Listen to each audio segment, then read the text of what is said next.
Karunungan ay pinakapangulong bagay. Kaya't kunin mo ang karunungan. Oo, sa lahat mong kukunin ay kunin mo ang unawa. Sa kasaganaan ng puso, nagsasalita ang bibig. At kung ano yung nakakapanagana sa puso, kung galit yung nakakapanagana sa puso, yun din ang makikita mo sa mga kilos nila. Pero kung pagmamahal yung nasa puso, yun din ang makikita mo sa kanila at yun din yung nagre-reflect sa anak nila.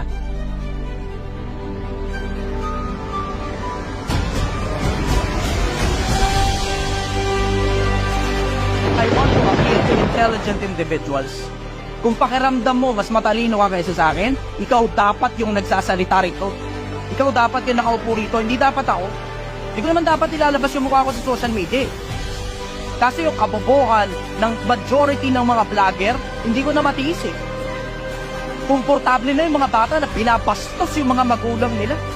Hindi naman ako dapat yung nagsasalita rito eh. Hindi naman ako masyadong matalinong tao. Hindi naman ako masyadong importanteng tao eh.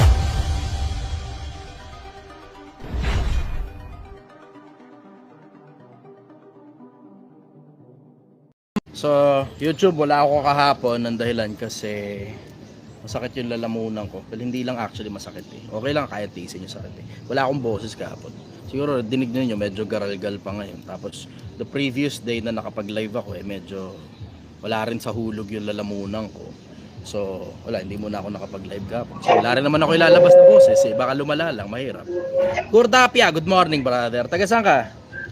Brother, magandang umaga. Nandito ako ngayon sa Poland. Poland, okay. Ano tanong mo, brother? Oo. Brother, kasi hindi tayo nagkakalayo ng edad. Taga-subaybay mo talaga ako nung matagal ng panahon. Medyo matagal na dito sa ibang bansa, kaya gusto ko lang itanong, nakailang administrasyon ka na, di ba? Na dyan sa Pilipinas, sa atin. At nung mga panahon na yon, ikaw ay nagtatrabaho, ano yung para sa ilang sa ano mo lang sa sarili mong opinion, saang administrasyon mo naramdaman na merong gobyerno na parang masasabi mo na okay yung administrasyon nung time na yon? Yun. Ang nakikita ko na maraming sinasabi ang mga tao, parang halos lahat daw ng mga naging presidente pagkatapos nung senior na Marcos ay puro mga mediocre. And then there was Duterte. Tapos after nun, mediocre ulit. Yun yung nakikita ko. So parang sinasabi, sorry brother. Okay, sige, go. Okay, brother. Parang sinasabi mo ba na naramdaman mo yung administrasyong Duterte simula nung naging empleyado ka o simula nung nabuhay ka sa atin sa Pinas? Good. Yung panahon ni Duterte, halo na yun ng empleyado at pa-transition na ako noon actually papuntang full-time na negosyante. Pa-transition na ako nung panahon na yun eh. Pero I will say, ang dahilan kung bakit nararamdaman ko kasi yun ang tanong mo nararamdaman yung gobyerno. Ang dahilan kung bakit nararamdaman ko kasi naririnig ko maingay. Yun yung dahilan kung bakit. Naririnig ko kasi maingay. Plus, isama mo na rin yung konsepto na well-opinionated yung mga tao nung panahon ng drug war. Nakakala mo lahat political science ang kurso. Isama mo pa yung CHR na ang ingay-ingay din ng mga panahon na yun. Alam mo yung buong gobyerno na nagulantang nung mga panahon ni Duterte. Ang daming pumapabor sa kanya. Ang tawag nga nila noon, super majority eh. Ang dami rin kakontra sa kanya at the same time. Siyempre, yung mga adik at saka yung kung sino-sino pang mga konektado sa mga adik. Yeah, so, yun yung dahilan. Tanong mo kasi, nararamdaman eh. Dinig na dinig ko yung ingay nung panahon na yun eh. Dinig na dinig ko yung ingay nung panahon na yun. Pero whether it be bad or good, hindi natin pinag-uusapan yun. Ang tanong mo, nararamdaman. So, sinagot ko lang yung tanong mo.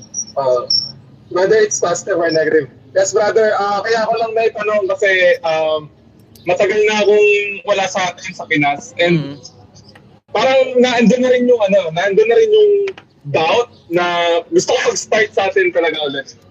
Kasi parang sa atin, medyo nakuha ko na yung goal ko kung bakit ako nag-ibang bansa and gusto ko mag-try sa atin.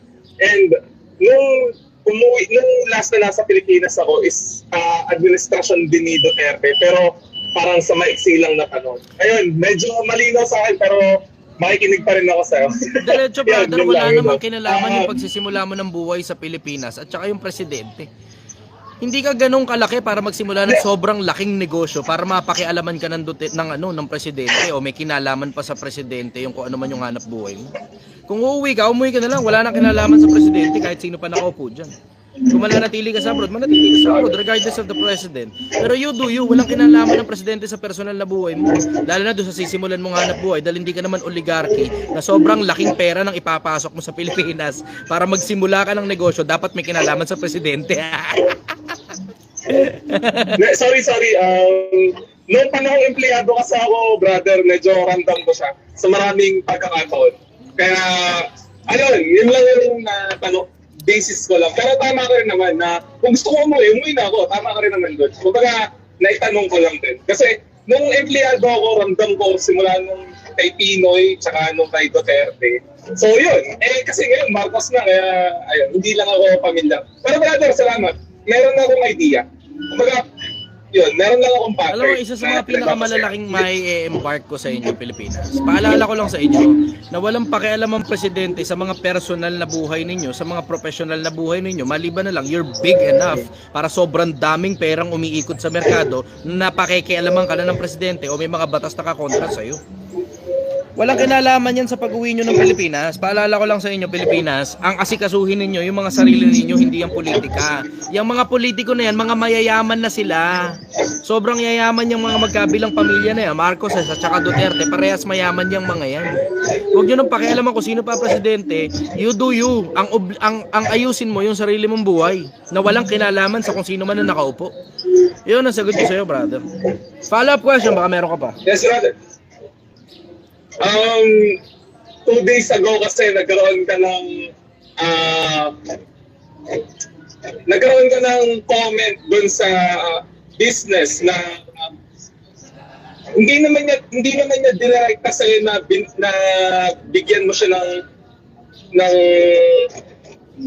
idea. Pero sabi mo kasi parang hindi na siya gumagana yung thrift business, yung thrift. So baka lang kasi brother, may masabi ka sa computer rental business kung okay ka pa sa or hindi. Pagka ilalagay mo sa squatters area, tapos hindi masyadong maraming tao yung may cellphone doon, lalo na sa mga liblib na probinsya, gagana yan. Pero pag within Metro Manila, nakadepende sa kung saang squatters area mo ilalagay. Kasi may mga lugar na squatters area na halos lahat ng bata naka-cellphone na. Maliban na lang siguro maglalagay ka ng Dota doon, ganun, o Counter-Strike na mga gustuhin ng mga bata, doon gagana yun. Pero mahirap na ngayon ang computer kasi isipin mo yung konsepto na halos lahat ang computer cellphone na. O uso na ngayon ang mobile games eh. So ngayon, ano ngayon ang maipanlalaban ng computer rental mo kung uso na mobile games? Nakita ko, merong isang vlogger na ang negosyo niya umiikot sa computer rental. Okay pa rin naman, pero nasa probinsya kasi siya kaya gumagana yun. Pag within Metro Manila, kapag nasa squatters area ka dahil sa mga bata, yun okay pa. Pero pagka nasa, alam mo yun, magandang lugar ka, duda akong gagana pa yan. Out of date na kasi ako, brother. Medyo matagal ng panahon sa dream business ko kasi yun. Parang yun kasi yung gusto ko i-pursue. Anyway, brother, maraming salamat. Galing mo sa buhay, brother. Gusto ko ng maraming ito. Sige. Maraming salamat, brother. Sige, brother. Good night. Bye-bye. Good night. Isa na sa ibang bansa siya. Good night. Inimbento ko lang yun. Kunyari alam ko kung nasan siya.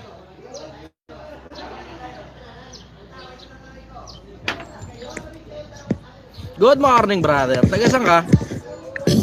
Nasagot din. Taga Laguna, brother. Pero nandito ako sa UAE. Mukhang matagal ka nang pumipila sa live ko ah. Napakatagal na, boss. Idol. Sige. Kaya medyo ano tong aking tanong. Kasi ako ay pamilyado na at bago pa lang ako dito sa ibang bansa. Ngayon, kulang ang oras na nakakausap ko ang aking pamilya. Dahil sa pag-ita ng oras at the same time may trabaho din yung aking partner Okay. sa Pilipinas. Madalas dumarating ng pagkakataon na ako ay nalulungkot. Tapos yung way ko na gagawin para maging masaya, alam mo na, kasalanan Kumantot sa ng iba. partner. Okay. O, tige tuloy. Yun, yun lang. Anong maya advice mo sa akin? Eh, kaya nga gaya nga ng sabi ko sa inyo, pag may anak kayo, may asawa kayo, huwag na kayo mag-abroad. Pero naman dito sa Pilipinas, hindi nga lang kalakihan.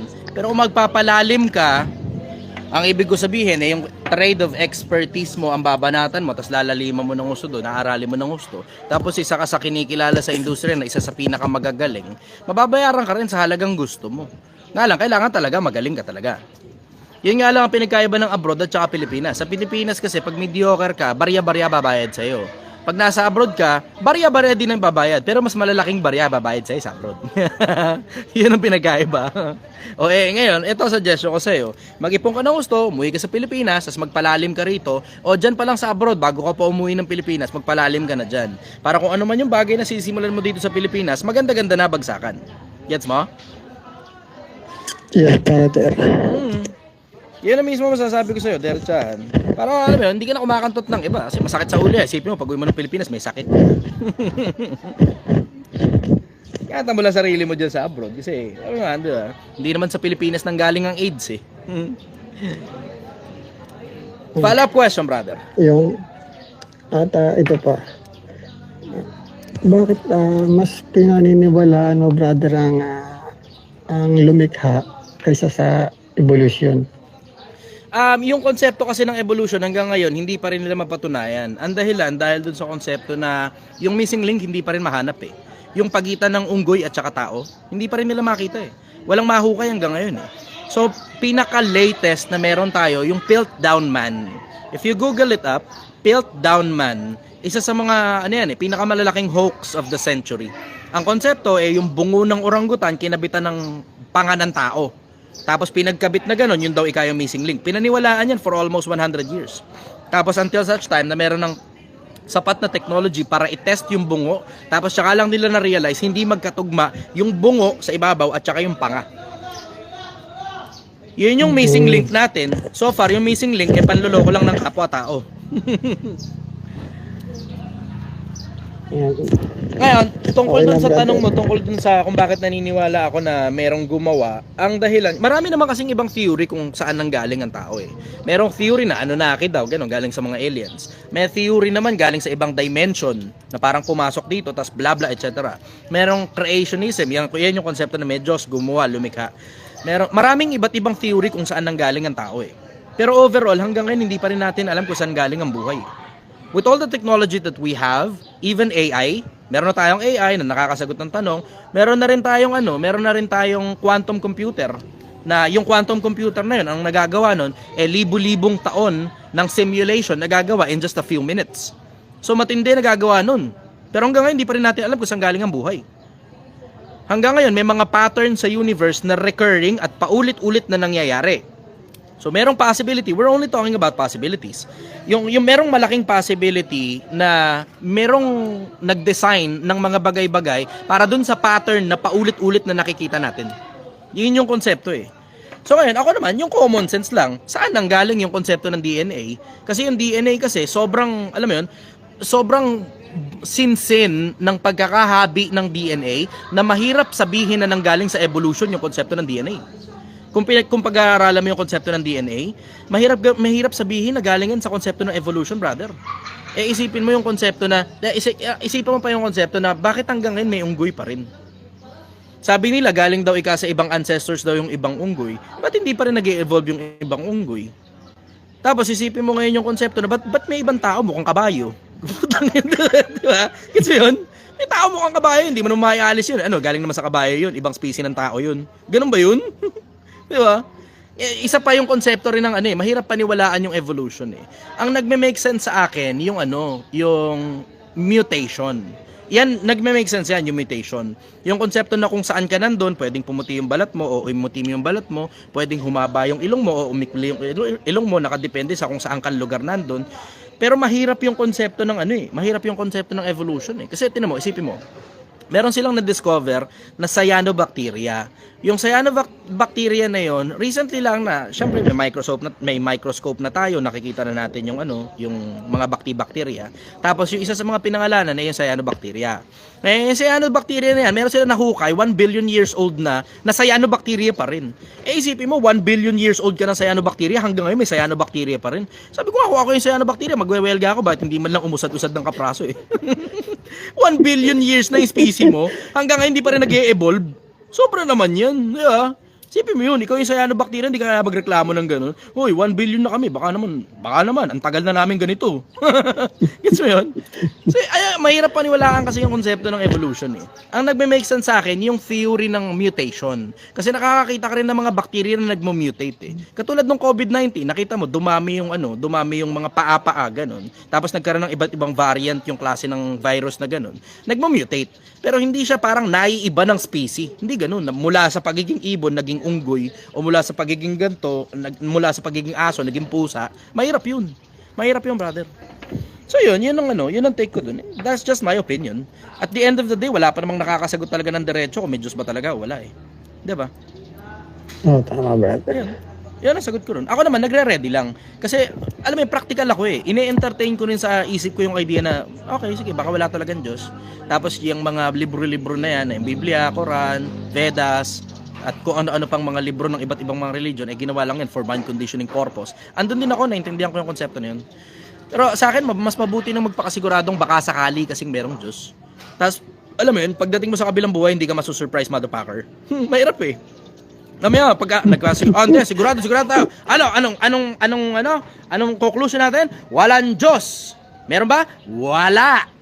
Tapos ikalat pa natin sa mga tao, maniwala sila lahat, walang Diyos. Tapos pagdating mo ngayon sa kabilang buhay, surprise, motherfucker, may kabilang buhay pala.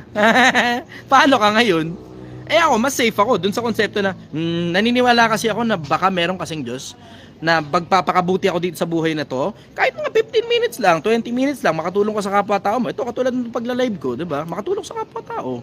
Tapos paglipas ng panahon, kung sakali mang walang Diyos, ayos lang. Bakit? Wala namang kwenta lahat ng bagay na ginawa natin eh. Hindi na importante kung mabuti yan o masama yan. Walang kwenta lahat ng bagay na ginawa natin kung walang Diyos sa kabila. Kung meron naman, di at least kahit paano nakapag-ready ako, may insurance ako. Bahala kayo sa buhay nyo.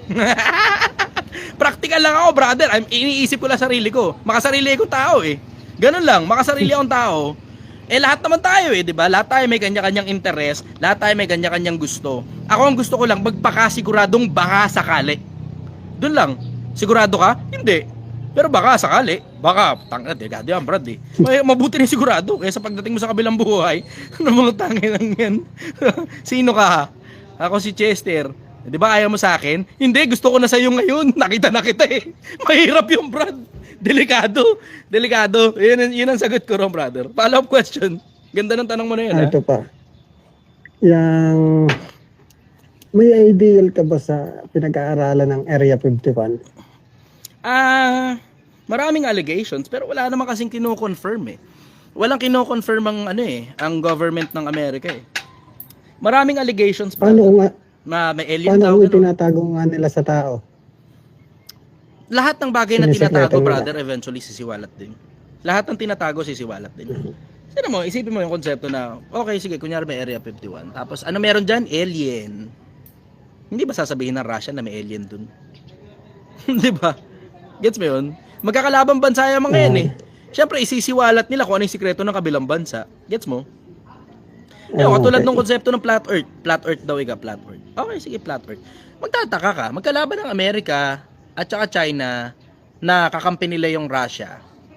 Bakit wala kahit isa ron sa mga magkakalabang bansa yung nagsasabi na hindi, putang ina nyo, sinisinungalingan lang tayo ng Amerika.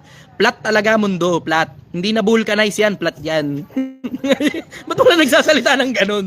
Pare-pares naman sila, may kanya-kanya sariling astronaut nila, pinapalabas nila sa moon, sa space, di ba? Merong ISS International Space Station. Yung International Space Station, pinagkasunduan ng maraming mga bansa na maraming bansa ang pwedeng pumunta dyan sa International Space Station. Merong Russian cosmonaut dyan, merong Chinese dyan, hindi ko alam kung may Japanese doon, pero sigurado ako may American doon. Sa dami ng bansang mga magkakalaban, tapos iisa lang ang pinapakita ng ISS na feed. Wala bang magrereklamong kahit isa dun sa mga magkakalabang bansa na niloloko lang tayo ng Amerika? Bakit lahat sila sumasakayin sa isa't isa na spherical lang mundo? Gets mo yun? Ang hirap paniwalaan nun na magkakalaban kasi ang mga bansa na yan. Sa akin kasi, pag ang mga bansa magkakalaban, pero pare-pareha sila na sinasabi, malaki tendency, totoo yan. Yun ang masasabi ko ron. Maingat ako sa konsepto ng mga paniniwala, brother. Tinatansya ko rin. Kasi tinan mo, sabi nung isa kanina, naintindihan ko yung fake daw yung ISS. Okay, fake yung ISS. Magtataka ka, sabi ko nga, gaya nga ng sabi ko, magkakalabang bansa, iisa lang ang feed ng ISS, fake pala yung feed ng ISS, bakit walang sinisiwalat yung kabilang bansang kalaban ng Amerika? Bakit walang nagsisiwalat? Ba't walang nagsasalita? Galing sa mga government agencies. At ang mga nagsasalita lang sa social media ay mga unknown individual na siguro dating may posisyon sa gobyerno o baka wala pero hindi sila government office. See? Tamo? Walang government office na nagsasalita. Ibig sabihin sa 200 mahigit na bansa, ni isa dyan walang woke country para magsalita na, flat ang mundo. Wala eh. Lahat sila, 200 mahigit na bansa sa buong mundo, pare-parehas ng sinasabi. Isa sinasabi ng halos lahat ng bansa eh. 'Di ba? Para ang isang bagay maging totoo, kailangan ina-acknowledge ng gobyerno 'yan dun sa konsepto na fact, 'di ba? Kailangan 'yun, kailangan ng acknowledgement ng mga scientifico, kailangan ng acknowledgement ng gobyerno. Ganun yung konsepto para tanggapin ng lipunan na totoo 'yan. Ganun yung konsepto. Isipin mo to, diba? Bigyan ko kayo ng magandang halimbawa. Ito magandang analogy to. Merong isang bansa, hanapin nyo lang, Google nyo na lang to, na kino-confirm na nung bansa na yon yung extraterrestrial beings. Meron na daw alien. Kino-confirm ng gobyerno mismo ng isa sa mga bansa sa mundo. Tinan mo, isipin mo, yung pagkakaroon nga ng alien, kino-confirm ng isang bansa eh. Yung pagiging flat ng mundo, walang nagko-confirm kahit isa. Mas malaki-laki naman, mas madali-dali naman sigurong makita yung konsepto na flat yung mundo kaysa sa konsepto ng alien. Gets mo? So yun ang take ko dun sa konsepto na yun. Yung tinatanong mo kanina, nakalimutan ko na. Napasarap yung kwento sa flat earth, hindi naman kasama sa tanong mo yun eh. Pero naisingit ko na lang din. Para dun sa mga nagtataka. Kasi nakita ko kanina dito, umaangat dito yung flat earth eh. Yun. Ako naman, nag-iisip lang ako eh. Ordinaryong taong bayan, nag-iisip lang ako. Common sense lang ba ginagamit ko? Common sense. Yun ang sagot ko ron. Follow-up question, brother.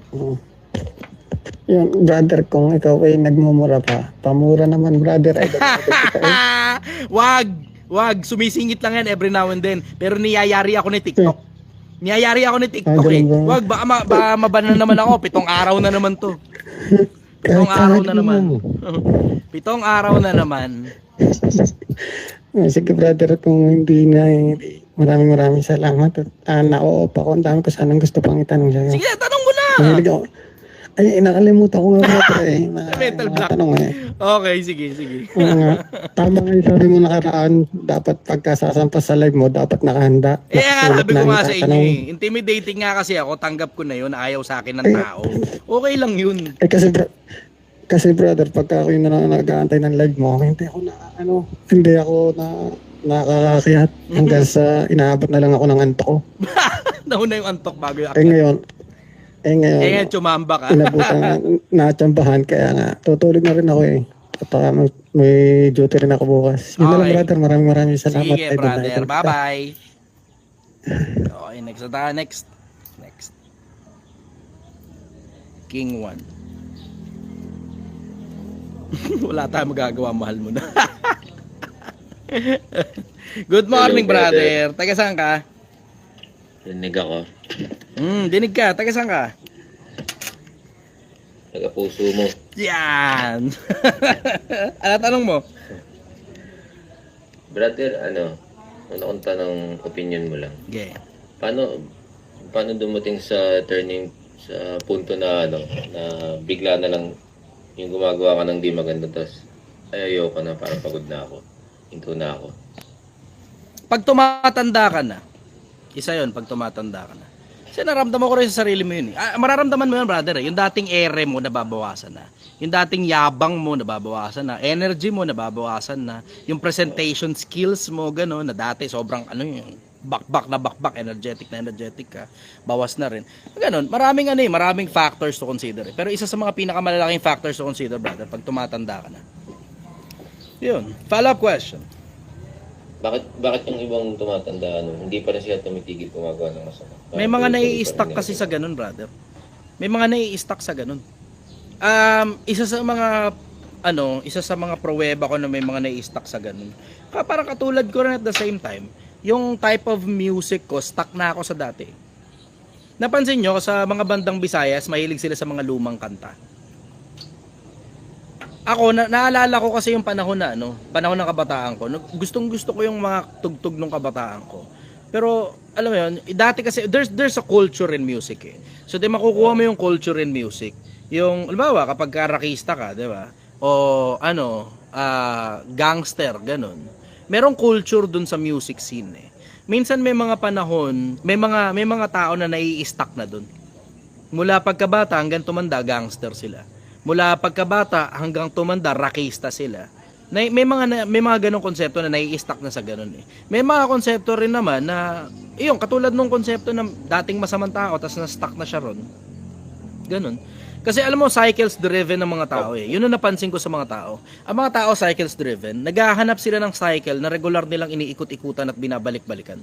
Katulad nung konsepto ng paggawa ng kalokohan, mula pagkabata hanggang pagtanda, minsan nakikerry yun eh. Katulad din ng paggawa ng mabuti, minsan mula pagkabata hanggang pagtanda, nakikerry yun. Pero syempre, in every rule, there's always an exception. Syempre, sometimes maturity comes in the way. Diba? Na when you're growing older, hindi na gaya ng dati yung sistema ng katawan mo, hindi na rin gaya ng dati yung pagka-immature mo para gumawa pa ng kalokohan at a very late age na. Katulad sa akin, 35 na anyos na ako eh. Ayoko na gumagawa ng kalokohan eh. As much as possible, I try to stick to the tried and true. Kasi pag gantong edad ka na, hindi mo naman alam eh. You will never know. Yung mga ibang kasama ko, patay na eh. Diba? Hindi ko naman alam eh. Baka mamaya bukas makalawan, hindi na ako magising. Hindi naman ako nagpapa-check up. So hindi ko ngayon alam kung ano diferensya sa katawan ko. Malay ko baka may cancer ako. O malay ko baka may tumor ako sa utak. Hindi ko alam. I will never know. Hindi naman ako papa-check up eh. Tsaka wala rin naman kasi ako nararamdaman eh. Yung mga kaibigan ko dati, wala namang nararamdaman. Pero dumating yung COVID, biglang tapos lumabas, abo na sila. Di ba? May ibang mga kaibigan naman ako na disgrasya sa motor, patay. May ibang kaibigan naman ako, hindi natulog, di na nagising. May mga ibang kaibigan ako sa sakit, dahan-dahan, unti-unti. You will never know. Ako naman, naghahanda lang para sa kabilang buhay, brother. Kasi alam mo, tumatanda na ako eh. Alam mo yung pagka nagkakaedad ka na, andong ka pa rin sa, gusto mo pa rin yung konsepto ng adrenaline rush, lalo na kapag puro bata-bata yung mga kasama mo. Pero when you are alone, pag mag-isa ka na lang, minsan maiisip mo rin na yung adrenaline rush na yun, hindi masyadong maganda ang dulot sa'yo kapag pagkilos na yung may kinalaman na sa pagkilos yung pag-uusap eh. Di ba? Mas wala pa rin talaga tatalo doon sa sober ka. Tapos, pinipilit mong gumawa ng katinuan for the sake of being a good person, being a kind person. Ganon. Yun ang challenge, brother. Alam mo, isa sa mga pinaka-practical na bagay na natutunan ko sa pagtanda, yun ang challenging. Dali, iangat ko lang sandali yung liwanag nitong kabila kasi ang dilim eh. Yun ang isa sa mga challenging na bagay, brother. Yung paggawa ng kalokohan, madali lang yan eh.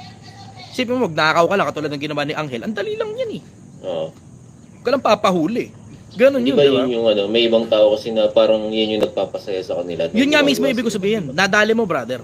Ang dali nun. Masarap gumawa ng kalokohan. Alam mo yun, di ba? Masarap kumantot ng hindi mo asawa. Ganun. Imagine mo na lang yun. Yung ganung konsepto ba? Masarap yun eh. Madali lang yun eh. Madaling gawin yun. Pero ito ang challenge. Ito masarap na challenge, brother. Yung maging mabuting tao ka. Sobrang challenging niya that you have to abide by the rules. You have to play by the rules. Otherwise, pag lumabas ka dyan, medyo masamang tao ka na. Pag lumabas ka sa rules. Isipin mo yung konsepto na merong rules. Pagka gumagawa ka ng kalokohan, madali lang yan, brother. Walang challenge dyan eh. Walang challenge sa paggawa ng kalokohan. Kasi pagka gumagawa ka ng kalokohan, wala kang isipin eh. Tsaka walang rules. Walang rules sa paggawa ng kalokohan. So alam mo yung sobrang dali lang ng konsepto niya. Sobrang dali ng konsepto na gumawa ka ng kalokohan, ang dali-dali lang nun. Ang pinakamahirap na challenging, dahil tumatanda na ako, na gusto ko pa rin yung mga challenges ng buhay eh. Pero gusto ko na yung mga parang upgraded na challenges na hindi na parang gagawa ka ng kalokohan, dapat hindi ka mahuli. Wala na eh. Tumatanda na ako, brother eh. Tumatanda na ako sa ganun eh. Although every now and then, I still entertain the idea na gumagawa ng kagaguhan every now and then. Pero alam mo yung pag tumatanda ka na, gusto mo na yung mga parang upgraded na challenge na hindi na pambata. Parang imagine mo, nung bata ka, gusto mo yung mga laruan na baril-barilan, di ba? Tapos paglipas ng panahon, gusto mo na yung parang, alam mo yun, mga baril-barilan na medyo malalaking klase na ng baril-barilan, mga mahaba, ganun. Diba? Tapos pag tumanda ka pa ng konti pa, gusto mo ng laruan ngayon, totoong baril na. Tapos mga mahahabang baril na. Tapos mga malalaking mga bagay na sumasabog. Mga ganong konsepto. Gusto mo yung mga pangmatatandang laruan na. Eh, isa sa mga bagay na, alam mo yun, dahil nga mahilig ako sa konsepto ng utak. Hindi na laruan ni brother eh. Yung kapwa-tao nagiging laruan eh. Oo, yun mismo. Parang ako, katulad sa akin. Laruan ko kapwa-tao ko eh. And when I say laruan ko kapwa-tao ko, ang ibig ko sabihin, gusto kong nakikita yung mga matitinong mga tao na umaangat ang buhay. Gusto ko rin nakikita yung mga siraulo lumulubog. Ganun. Ganun. Kadalasan kasi nasa posisyon sila brother yung parang sila yung nakakagawa ng rules sa mga lugar na ano. Oh, going back to the original concept na sinabi ko, madali kasing gumawa ng kalokohan. Yeah. Bakit? Kasi nga, you don't have any rules. Wala kang batas na sinusunod, walang naggogobyerno sa'yo. Ang challenging, brother, ang pinaka-challenge talaga sa sangkatauhan, and that includes myself, na talagang hirap talaga ako, brother. Diretsahan lang, mas mahirap maging mabuting tao kasi napaka-narrow nung rules. Ang kipot eh, halos di ka makahinga eh. Gets mo?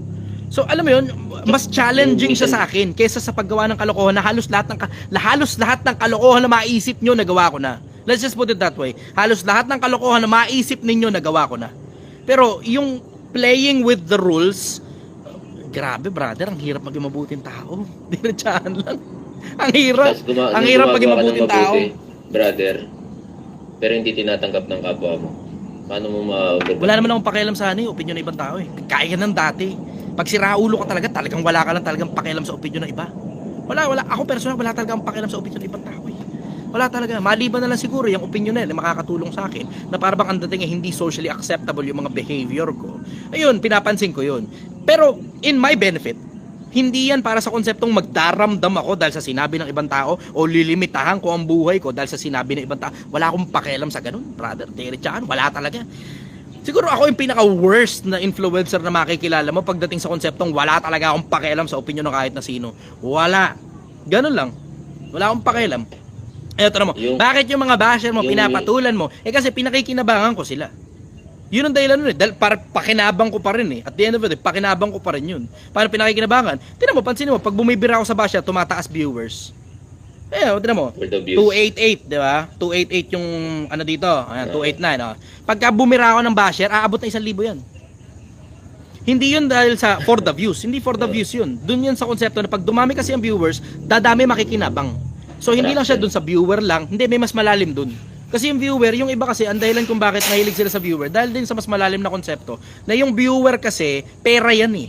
Pag dumadami viewers mo, dumadami rin pera mo. Kasi nga, monetize nga kasi yung mga account ng iba. Eh yung sa akin, di naman monetize eh. Etong YouTube ko lang yung kaisa-isang monetize eh.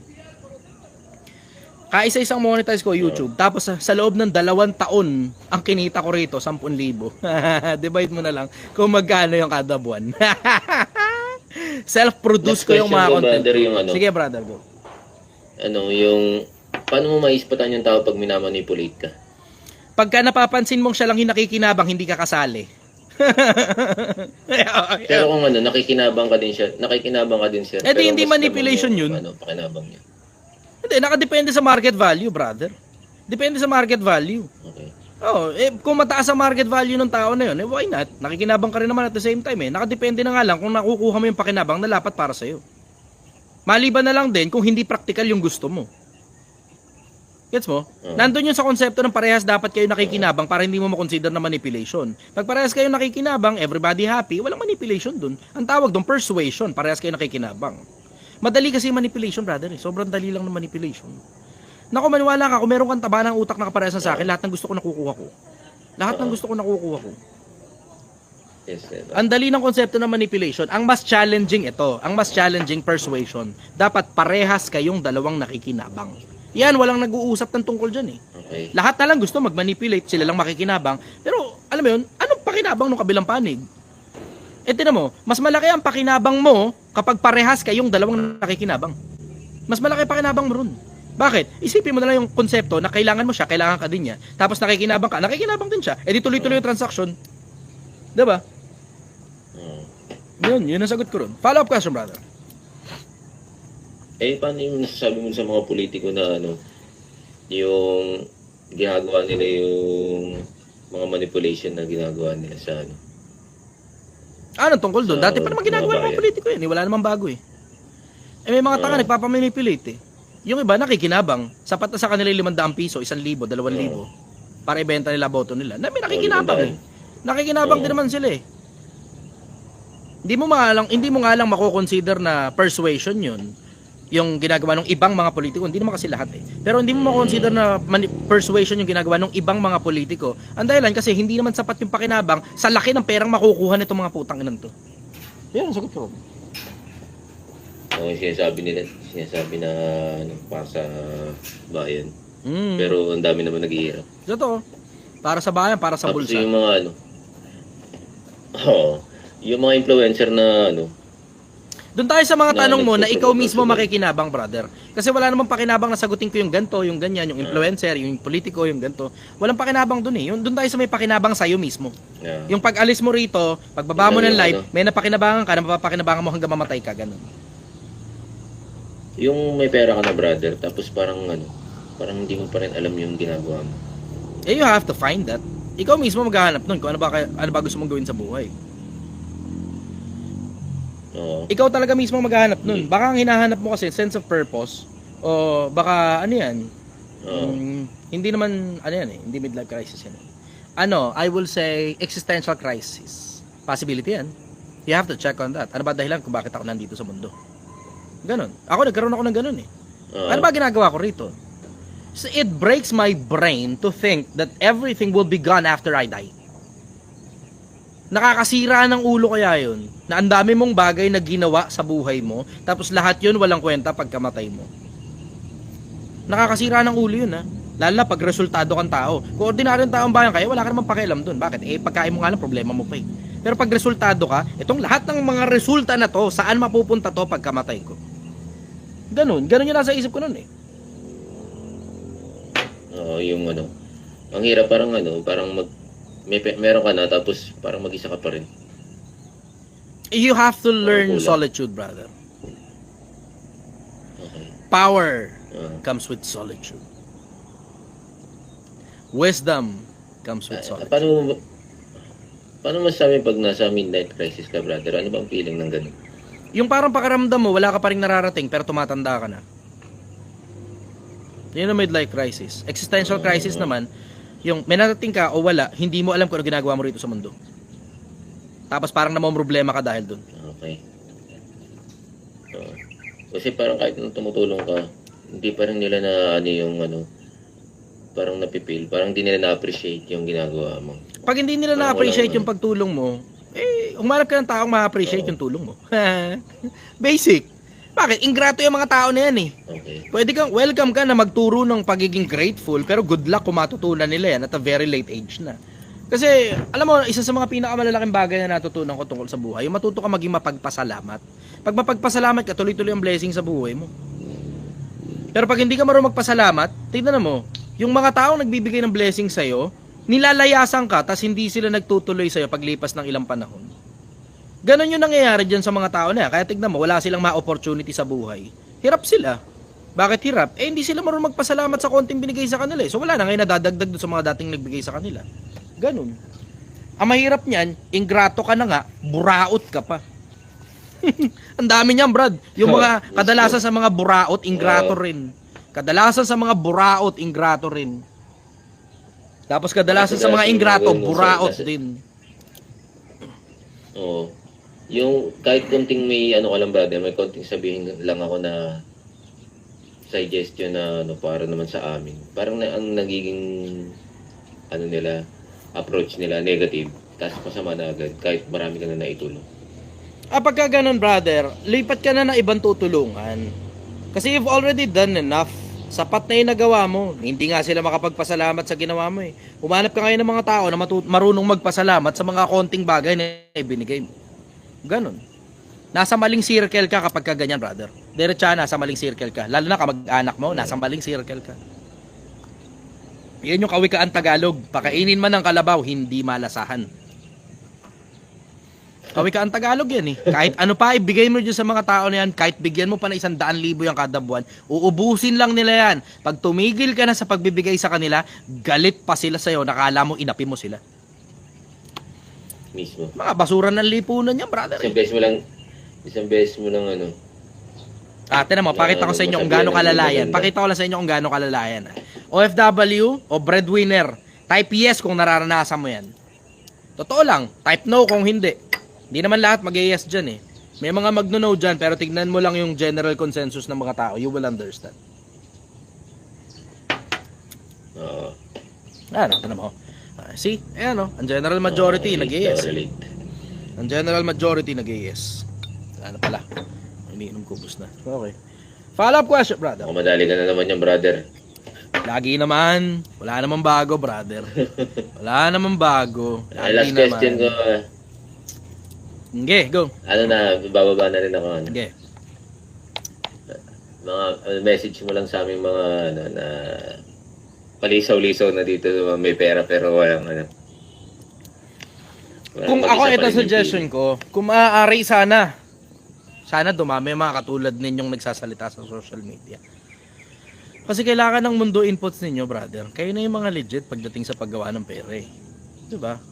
Nakikiusap nga ako sa inyo eh. Kung may pera kayo, sana kayo yung mag-vlog. Hindi mga putang inang yayabang-yabang ng mga kotse nila, ng mga bahay nila, mansion nila, travel nila.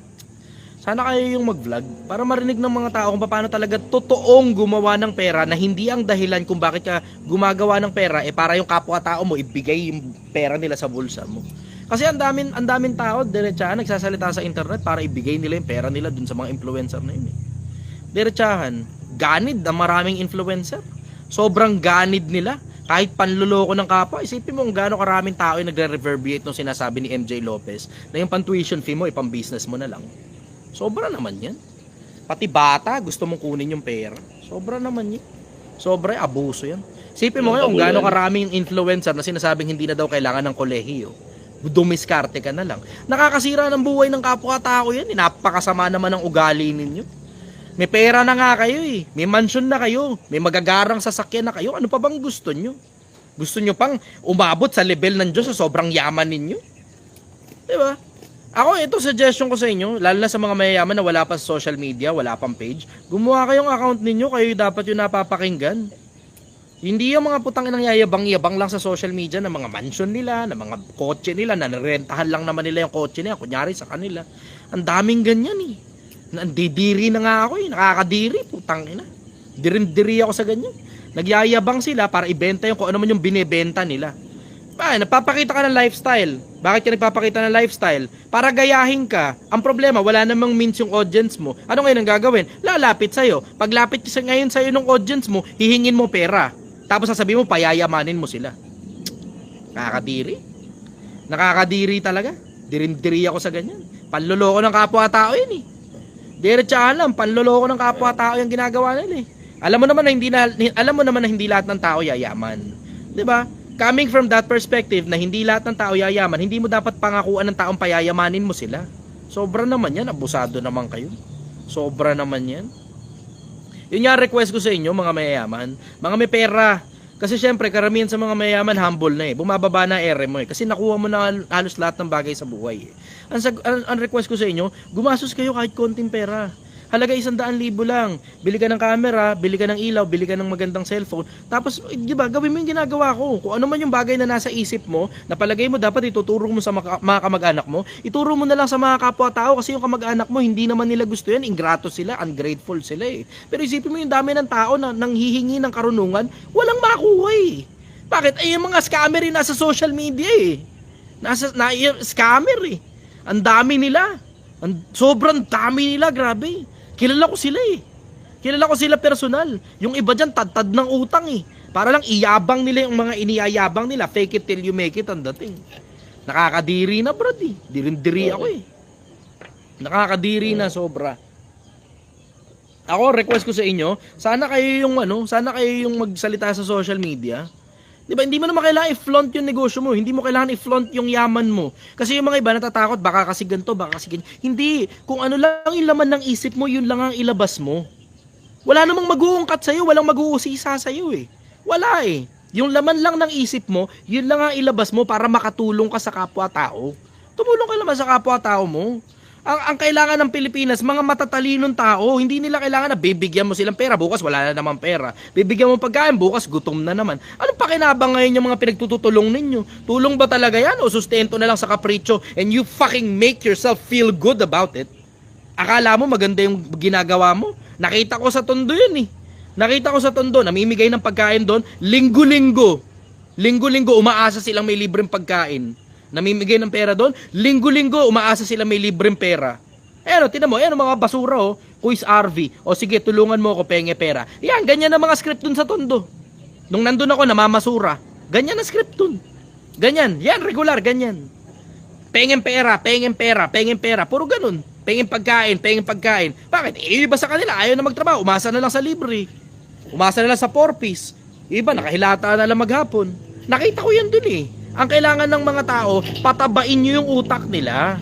Bigyan nyo silang idea kung paano sila makakaalagwa mula sa kahirapan. Tinan mo, basura talaga utak ng Kuis RB eh. Ano, tinan mo, aga-aga ingay mo. Gago, ba't nandito ka kasi? 'Di ba? Ba't nandito ka? Ba't hindi ka na lang mag-scroll up? Alam mo, ulitin ko, Pilipinas, pag bobo ka pa, matuto ka munang manahimik. Huwag kang bumoboses, huwag kang bumoboka. Ganun lang kasimple yun. Matuto ka munang mag-aral, matuto ka munang tumahimik, kasi maniwala ka sa akin, pag inakyat kita rito sa live ko, wala kang masasabi. Sigurado ako sa iyo dyan, dahil marami na akong naiangat na katulad mo. Marami na akong naiangat na katulad mo. Follow-up question, brother. Gago, pinag-almusal ka ngayon ng mura, no? Sige, brother. Galingan mo sa buhay. Kailangan ka natin. Kailangan ka ng Pilipinas, brother. Sana makapagsimula ka na mag-vlogger. Halos lahat na lang vlogger. Tapos ang pinakamabigat doon, pinakamarami pang vlogger, bobo. Nabubuisit ako eh. Scammer. Buti sana kung may taba ng utak man lang namang iskam eh. Karamihan, bobo. Tignan nyo to, tignan nyo to. Tapos kukuha lang ng fake na video kung saan man, dinownload nyo lang sa kung saan man. Tapos tignan nyo to. Yun na yun. Yun na mismo yun. Tignan nyo to. Yun na yun. Wala mailabas na katabaan ng utak kahit kapraso. Okay ka na, brother? Okay na, brother. Salamat, brother. Thank you very much, brother. O, tingnan nyo, tumaas viewers, umabot ng halos 5,000. Kita nyo. Sinasabi ko, pag pumatol ka sa basher, angat viewers mo eh. Anyways, next na tayo. Babae naman. Ito, babae naman.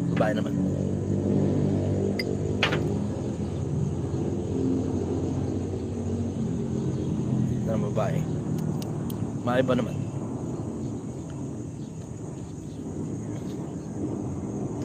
Baka maraming kupal sa Pinas. Hindi, marami lang talagang bobo sa Pinas. Tangina, pagdating nga sa comprehension, yung Pilipinas ay isa sa pinakabagsak sa buong mundo eh. O sa buong Asia. Meron statistics na ganun eh, pagdating sa reading comprehension. Basahin mo, unawain mo, hirap na hirap ang mga Pilipino sa ganung konsepto. Wala rito. Isa pa. Next tayo. Babae sana, babae naman. Ayan. Akita tayo ng 2 babae sabay. Diba? O, sige, ikaw na magaling. Alaga rito, umakyat ka rito. Ate na mo, walang option para iakyat ka eh. Bobo ka talaga eh, diba? Bobo ka talaga, Kuis RB. Yan ang sinasabi ko sa'yo.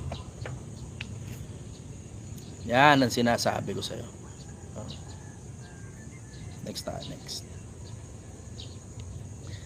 tayo, next.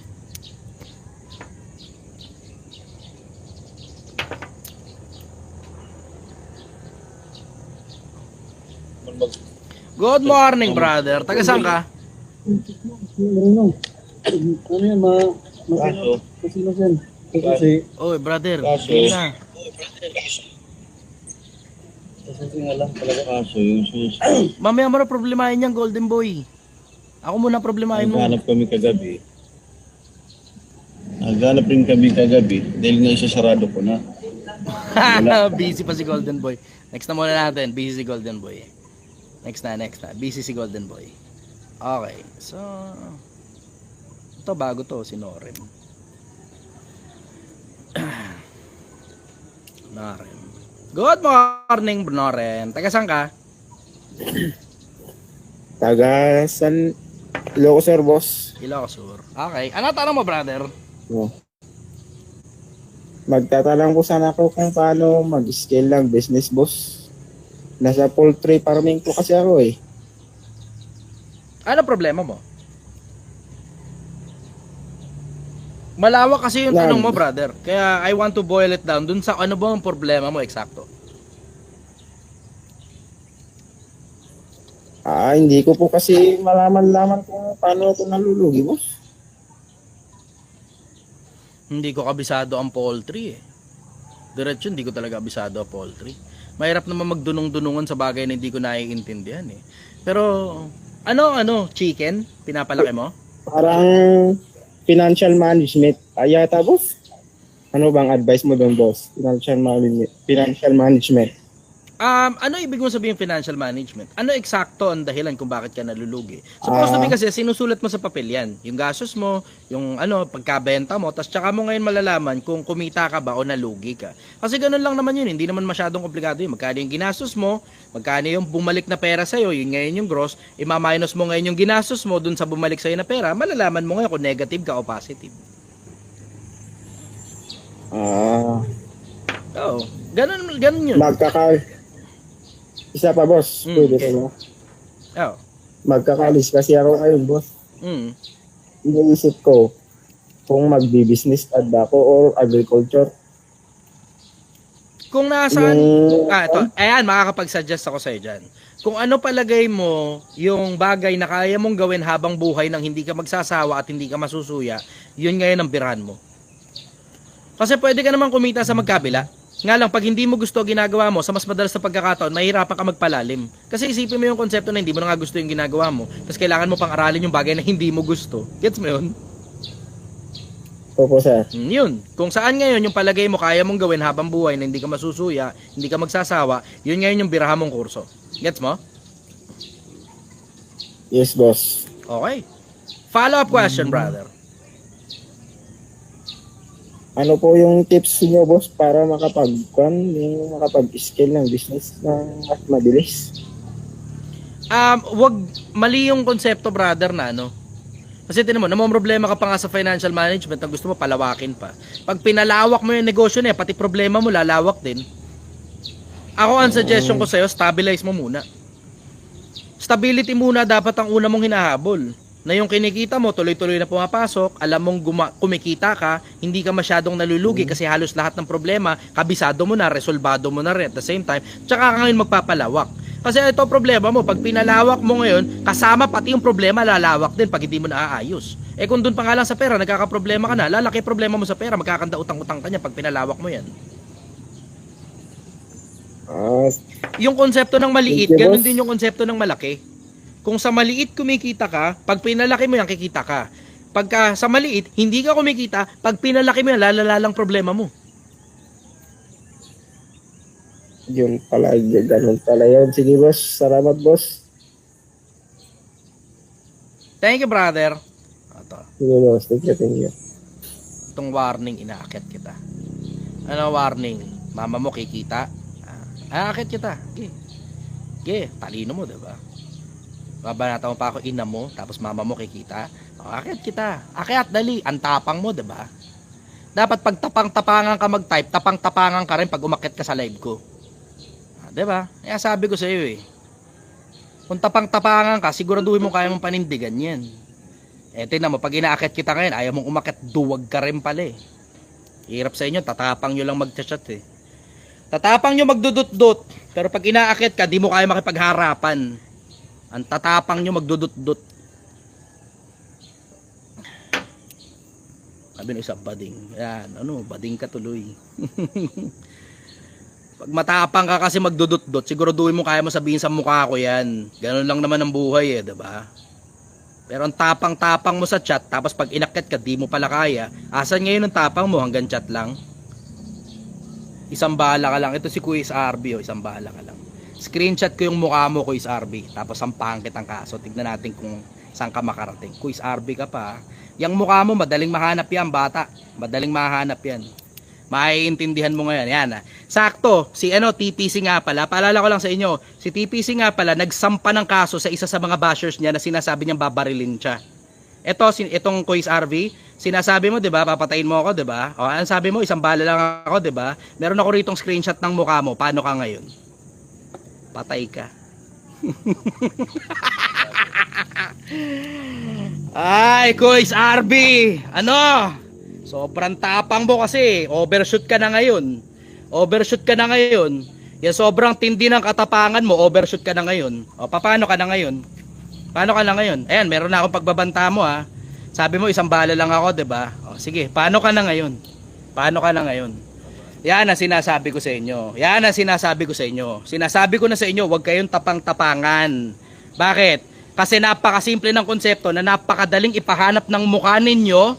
Napakadali din na hindi kita papablatter. Madaling magsampa ng demanda. Ipapaalala ko lang sa inyo. Napakadaling magsampa ng demanda. Tapos susunod niyan, tinan mo, public apology lintik na yan. Tinan mo? Yan ang sinasabi ko sa inyo. O, paano ka ngayon? Paano ka ngayon? Diba? Kabado ka na, no? Tigil ka ngayon sa kaka-comment, ano? Yan ang sinasabi ko sa inyo. Paalala ko lang sa inyo, si TPC nga pala, yung vlogger na si TPC nga pala, na may nagbanta sa kanya na criminology student yun, diba? Criminology student, na sabi niya, pag nakita kita, babariling kita, sabi kay TPC, sinampahan niya ng kaso yun. Tapos nag-public apology, tapos pati yung eskwelahan nagsalita tungkol dun. Yan ang sinasabi ko sa inyo. Alam niyo, nandito na tayo ngayon sa panahon na ang mga vlogger pumapalag na. Hindi mo pwedeng bastusin ng kahit na sino na lang, tapos okay lang. Tapos babantaan mo, tapos okay lang. 'Di ba? Yan ang sinasabi ko sa inyo. O, paano ka ngayon? Sasabihin mo, isang bala lang ako, 'di ba? Isang bala lang ako, meron ako screenshot ng mukha mo. Meron ako screenshot ng mukha mo. Pati yung sinabi mo, meron din ako screenshot. Paano ka ngayon? Yan ang sinasabi sa'yo. Tara mo? Tanggal ang angas niya eh. Oh. Tanggal ang angas eh. Susunod kasi, huwag kayong masyadong tapang-tapangan kung hindi nyo kaya. Lalo na kung wala kayong pambayad ng abogado. Kung wala kayong pambayad ng abogado, huwag kayong tapang-tapangan. Tira mo, alis siya eh. Alis siya bigla eh. Oh. Diba? Yan ang sinasabi sa inyo. Sige, next tayo. Napakatatapang ng mga tao. Napakatatapang ng mga bata.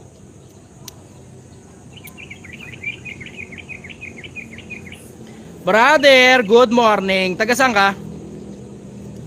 Nasa Japan, brother. Japan. Okay. Ano tanong mo, brother?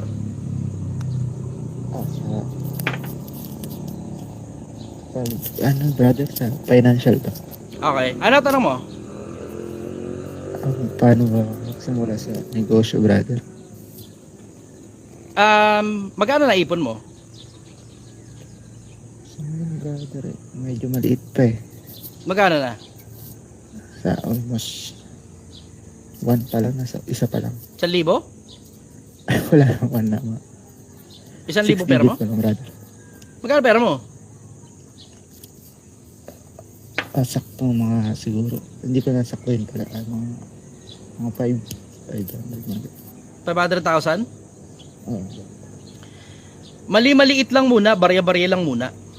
Ano ba gusto mong hanap buhay? Goal ko kasi, brother, mga after 40 years old ko. Hindi tayo doon sa goal mo. Anong gusto mong hanap buhay? Anak buhay ba? Sorry. Yung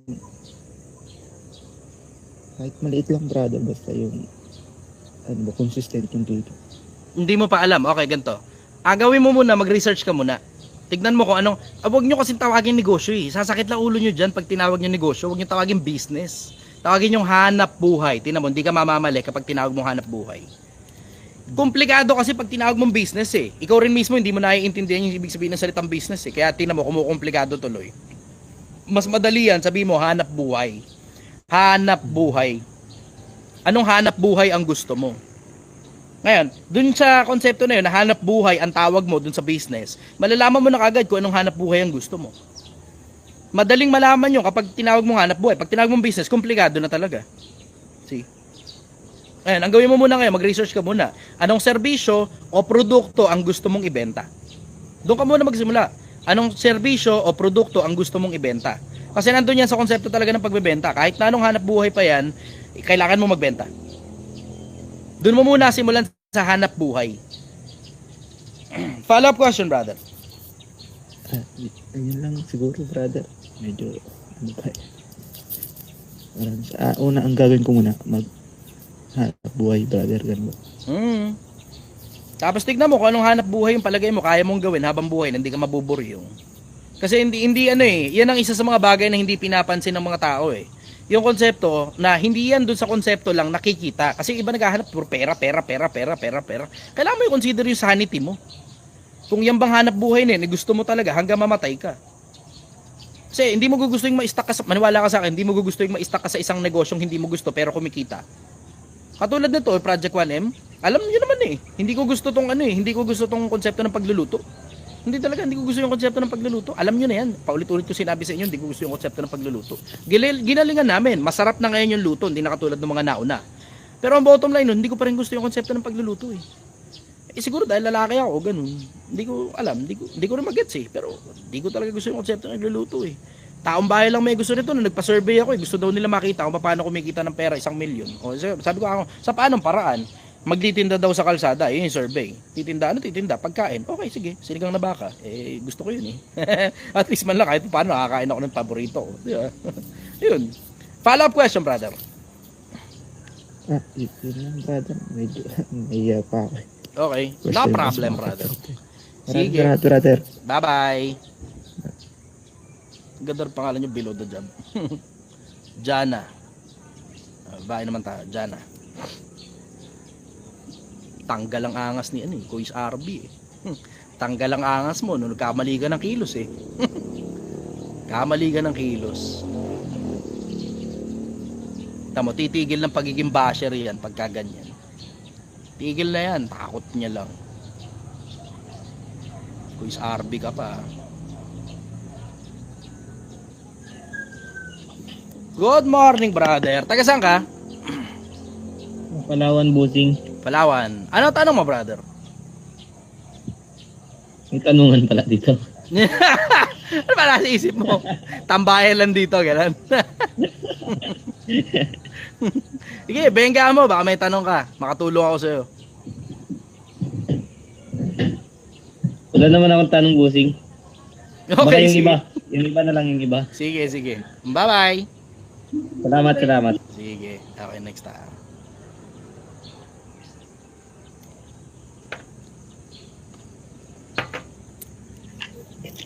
Brother, good morning. Taga saan ka? Ako po yung umakyat dito, yung taga Bohol po. Okay. Ano tanong mo, brother? May tanong po, boss, na nag-iba po kasi ihip ng hangin. Ano tanong mo? Yung papa ko po nagkasakit, tapos sabi nila, hinto muna ako sa pag-aaral. Dito rin, parang nag-iba yung ihip ng hangin. Mutot ka ba? Taka ng baho ah. May dumaan sa ilong ko. Anyway, sige, sorry. Naistorbo ko. May dumaan sa ilong kong baho eh. Amoy bulok na itlog. Sige, tuloy. Patitigilan muna ako sa pag-aaral ko, boss. Plano sana ako mag-aaral ng college, kaso di muna kasi nagkasakit yung ama ko. Ano kinalaman mo dun? Sabi nga nila hindi ko po alam. Hindi ko maintindihan, bakit titigil ka sa pag-aaral dahil lang nagkasakit ang tatay mo? Ano yun, pag umutot yung driver nyo, mag-ano ka rin, titigil ka rin sa pag-aaral.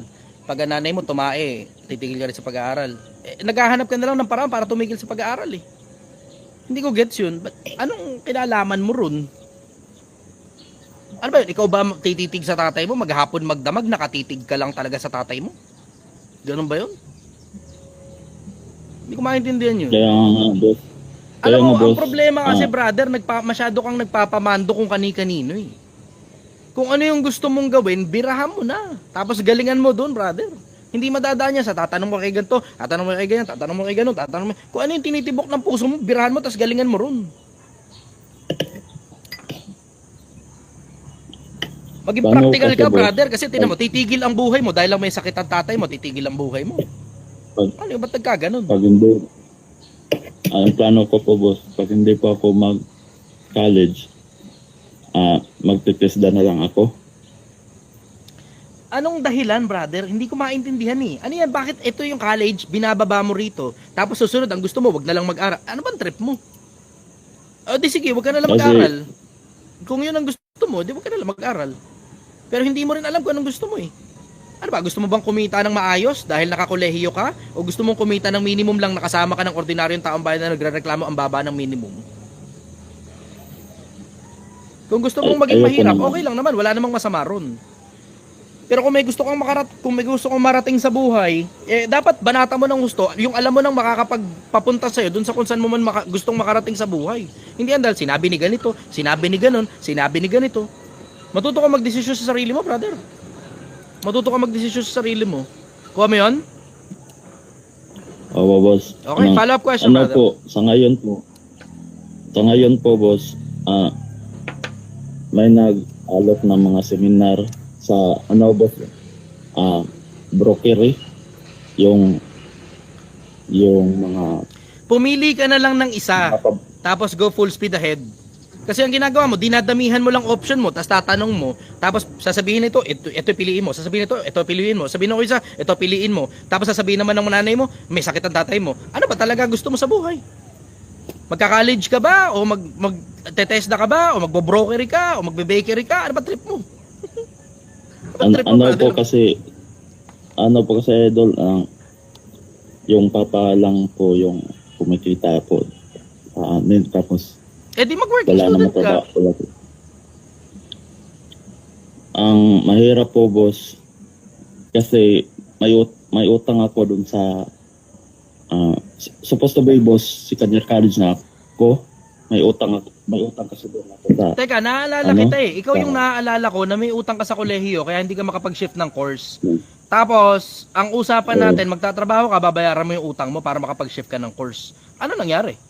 Oh, kaya bigla-biglaan lang kasi, boss. Nung nag-college ako doon, boss, wala pa sakit yung papa ko. Siya yung bibigay ng pera. Hindi, para wala sa naman tayong usapan allowance. tungkol sa pagbibigay ng pera ng tatay mo. Yung usapan natin, magtatrabaho ka para mabayaran mo yung eskwelahan. Di ba? O, ganun, boss. Ang nasa plano ko ngayon, boss, kasi baliit lang kasi yung sahod dito sa yung minimum kasi, boss.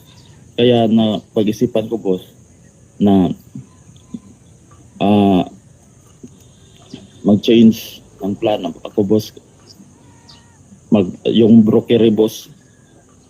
Kasi malaki naman yung Kaya nga, Kita sabi ko doon, nga boss. sa'yo, gaya ng pinag-usapan natin, magtrabaho ka nga. Kung ano yung gusto mong trabaho, debengahan mo na ng gusto. Ay, sorry, naguguluhan boss. yung iba. Okay, so just so you understand what's happening, para lang maintindihan ng mga customer.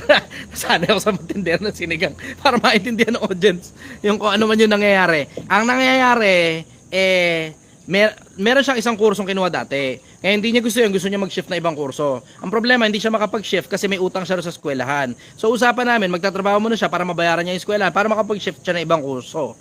Ngayon, ang problema mo naman ngayon, kung lilipat ka ba ng trabaho o mananatili ka dyan. Yung boss, pagiging broker, brother, kaya mo namang isabay yun sa trabaho mo eh. Kaya mong isabay yun sa trabaho mo.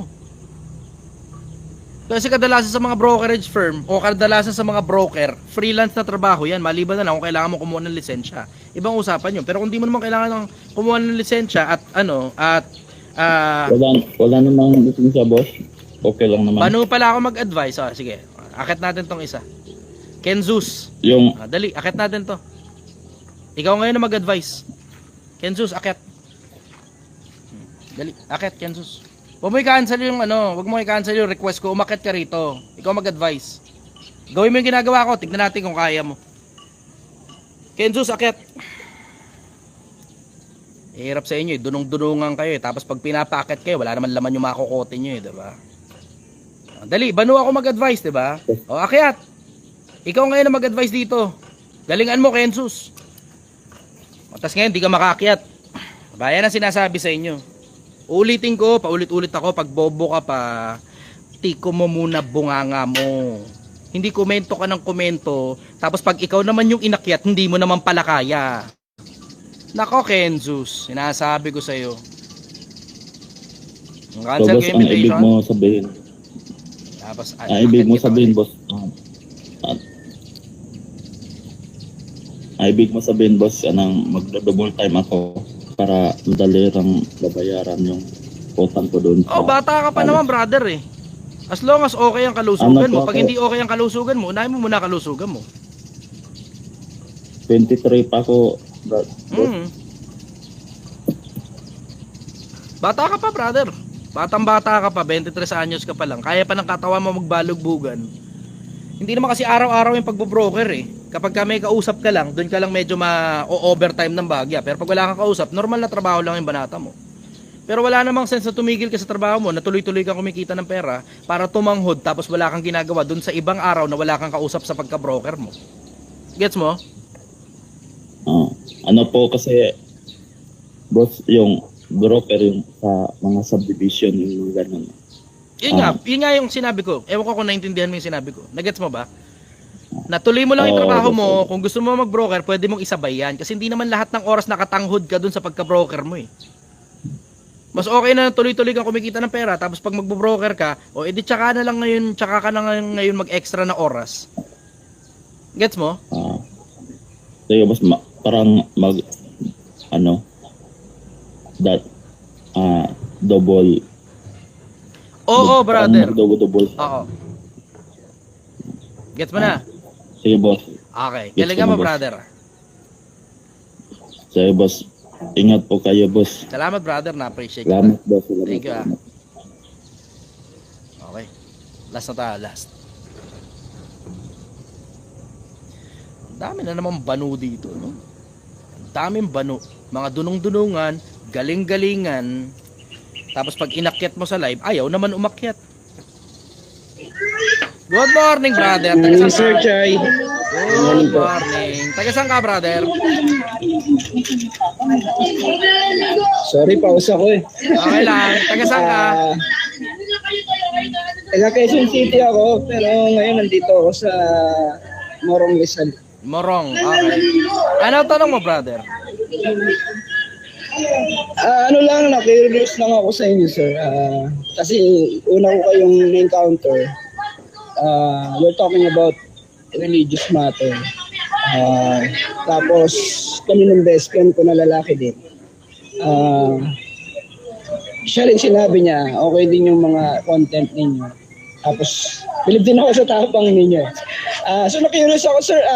Ito, wala namang, hindi ako makikipag-argue or something. Anong ano nyo? Kahit makipag-aryo ka, okay lang din, brother. Ay, Sige lang, tuloy. Hindi naman. Wala tayong ano doon. Anong denomination nyo, sir? Like yung sa spiritual, gano'n. Ay, hindi ako Born nagdi-disclose again ng ba brother. kayo, gano'n? Ang dahilan, kasi malay mo, mali pala ako, di naisama pa kita sa impyerno. Hindi. Ano na ako, sir? Pagdating sa spiritual, meron na ako sa aking sarili. Hindi ikaw ang tinutukoy established ko. na po Ang ako tinutukoy ko, lahat ng nakikinig sa akin. Opo. Kaya hindi ako nagdi-disclose. Alam mo naman I see, yun I eh. see. Masyadong maraming, naiintindihan ko yung konsepto ng pagiging influencer. Nakaka-impluensya ako ng kapwa-tao. Ang ibig sabihin nun, pag sinabi Yes, ko opo. kung anong religious affiliation ko, may mga taong papasok dyan. Ngayon, pagpasok ng mga tao dyan, hindi ko naman masisigurado ang kaluluwa nun eh. Dahil nasa akin kaya sila pumasok dun eh. Malay ko kung mali ako. Brother, ang dami masyadong tao nagsisisigaw. Ay, sorry kasi nasa outing kasi ako yung mga pamangkin ko yun. Okay. Akala ko kung ano nangyayari sa kanila. Pag nagsasalita kayo, sir, mag-mute ako. Sige, sir, para makapakinig. Okay, follow-up question, brother. Ano ba? Hindi kasi, hindi naman na question, ano. Yung mga pinayo nyo kanina, although ako, personally, hindi pa ako ganun kasi successful. Pero yung mga pinapayo nyo kanina is the same principle na dala ko rin sa akin. Like ako, may mga sinusubukan ako sa buhay ko, nag-iba't iba ako ng trabaho. Pag nakikita kong hindi ako nag-work dito, hindi ako naging successful, nagtatry ako ng iba. Sinasabi ko sa sarili ko na, pati sa ibang tao, na kung ito na yung pinili ko, kailangan gawin ko talaga lahat eh. lahat ng effort ko, gagalingan ko, ibuhos ko na lahat dito. Kung maging successful ako dito, di so be it. So, ako din, naalam ko rin kung ano yung mga gusto kong gawin sa buhay ko. Baga, ano ba yung purpose ko? Ito na ba talaga yung gusto kong gawin? I-enjoy ko siya habang ginagawa ko siya. Galing, brother. Kaya sabi ko, yung mga pinapayo mo kanina, nakikinig ako, sir. So, personally ako ganun din ang principle ko, kaya natutuwa din ako makinig sa mga content ninyo. Ano lang ako, na-curious na ako, kaya ako natanong sa una kanina. Kasi if I remember, the last time may kausap ka na bumaba yun tumakbo yun Tapos inaakyat mo, ayaw na umakyat. Hindi ko alam kung ayaw yun siyon. Since ayaw niya naman mag-disclose na doon, okay lang po sa akin yun. Hindi ko na po i-brought out po uli yun. So, yun lang, kaya lang ako umakyat, sir. Okay. Thank you, brother. Okay, salamat po. Thank you, Sir Chai. Para Ay, sorry. Saseta pa siya. Sorry. Okay. Oy, HOK. Hindi. Meron bago eh. Ngayon ko lang nakita tong isa. Next na tayo. Next. Last two na lang siguro. Last two. Si, ano? John Ray. Brother. Good morning, brother. Taga saan ka? Batangas. Batangas. Ano tanong mo, brother? Ako yung brother yung naalala mo nung nakarang araw. Ako yung nagtanong sa'yo about sa comfort zone. Naalala mo? Oo, nalala kita. Okay. Ano tanong mo? Ganito kasi yung brother, may, yung dito kong comfort zone, may trabaho naman ako, maayos naman. Kasi may pangarap talaga ako na na gusto ko ma-achieve sa buhay ko. Ano advice lang kung Birahan mo na kagad para makarating ka na ron.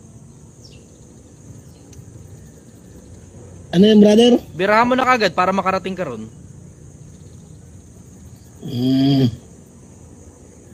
Diba? Tama ba? Oo, yun. Banata mo na kagad para makarating ka na kagad dun. Hindi ako nakainom, may nakainom. Ganito lang ang boses ko, hindi ako nakainom, galing ba lang ako sa trabaho. Follow-up question, brother.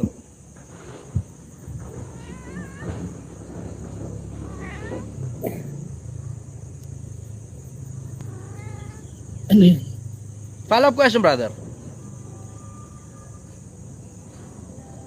Nawala ka na.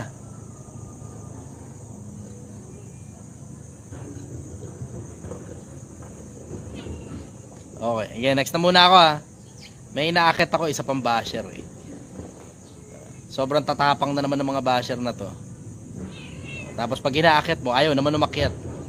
Hanggang ganyanan lang kayo Hanggang ganyanan lang kayo. Brother, good morning. Taga saan ka?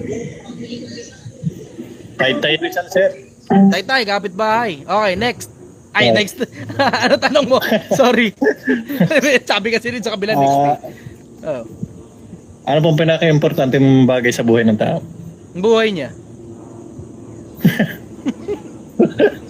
Ano pa ba? Ano pa ba?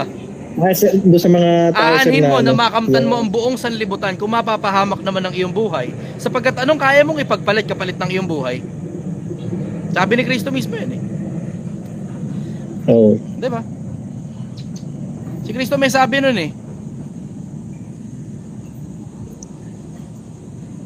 Doon naman po, sir, sa sa mga tao na namamalit sa'yo dati, tapos nung meron ka na parang lagi sila nakabang sa'yo kung kailan kanila makakasama ulit. Hindi naman ganun kakomplikado buhay Okay lang yun kung okay lang yun kung maganda pinagsamahan namin in the past, tas parang something to prove yung mga panlalait nila. Pero kung parang ang dating talagang purely panlalait lang talaga, diba, katulad to si Boyon, diba? Alam mo, sa akin, hindi naman ganun kakomplikado buhay Pag kaya mong i-type-type yan, dapat kaya mo ring humarap sa akin. Kabanat-banat pa, kakausapin mo ako, wala namang sense mga sinasabi mo. Ang taas ang tingin mo sa sarili mo na Boyon, pero nandito ka sa live ko. Diyan ka nagtatatahol sa live ko. Ba't hindi ka mag-live dun sa'yo, tapos dumo ko banatan? Ang taas pala ng tingin mo sa sarili mo, ba't nandito ka sa live ko? Ba't nandito ka nakikisip-sip ka rito sa live ko? Diba? Ganito klase ng tao talaga, basura talaga ng lipunan Basura ng lipunan, babalata pa ako daw iyakin. Ikaw nga yung type ng type dito sa live ko Ba't ka pa kasi nasa live ko? Sagutin mo nga yung tanong, ba't nasa live kita? Bakit ka nandito? Tanong. Dali, sagot. Ba't nandito ka? Bakit ka nandito sa live ko? Tamo, hindi mo rin masagot yung tanong eh. Ganun ka bobo yung utak mo na hindi mo na nga kayang umakyat sa live. Kahit i-type man lang yung dahilan kung bakit ka nandito, hindi mo kaya. Kasi nga, bobo ka nga kasi. Ulitin ko, bobo ka kasi Boyon. Ulitin ko, bobo ka kasi Boyon. Bobo ka.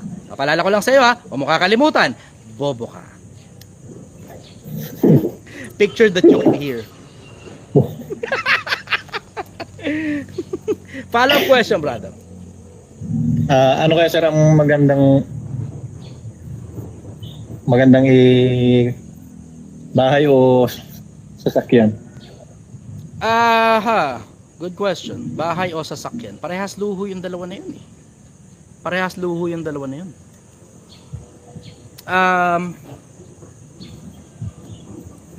Nakadepende brother kung saan mo gagamitin eh. Kasi ang sasakyan kasi mas mataas ang maintenance kaysa sa bahay. Pero sobrang mahal naman kasi ng bahay. Yun pinagkaiba ng dalawa. Yung kotse kaya kang dalhin sa kung saan man. Yung bahay naman matutuluyan mo na hindi mo na kailangan mangupahan. Kung meron kang sobrang laking pera, as in malaking pera talaga, I will go for apartment muna. Una muna yun, apartment muna. Oo. Hindi mo naisip yun, no? Na pwede ka naman magtayo ng bahay. Tapos isa ron sa mga butas ng apartment, doon ka nakatira. Nangungupahan pa naman po kami sir ngayon. Ayun nga, ibig sabihin. Kumbaga, pag dumating yung panahon na mayroon ng pangsariling bahay, kung bahay o sasakyan. Apartment muna. Muna ako sa apartment muna. Kasi pwede namang bahay mo na rin yung apartment na yun eh. Ipon lang po muna ng ipon. Ipon lang muna. Oo. Tapos gawa ka ng pagkakakitaan, iba pa, isasabay mo lang dyan.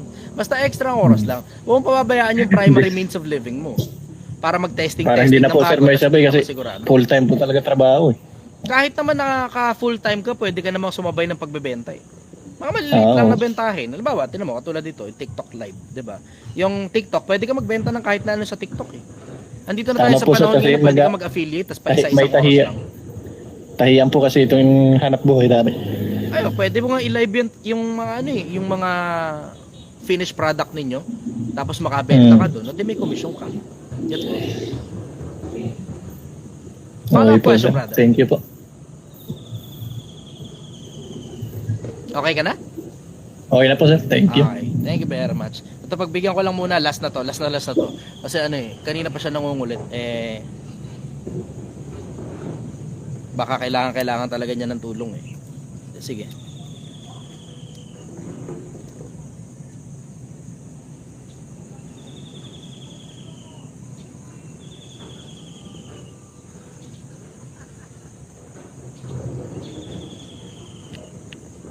Brother, good morning. Taga saan ka?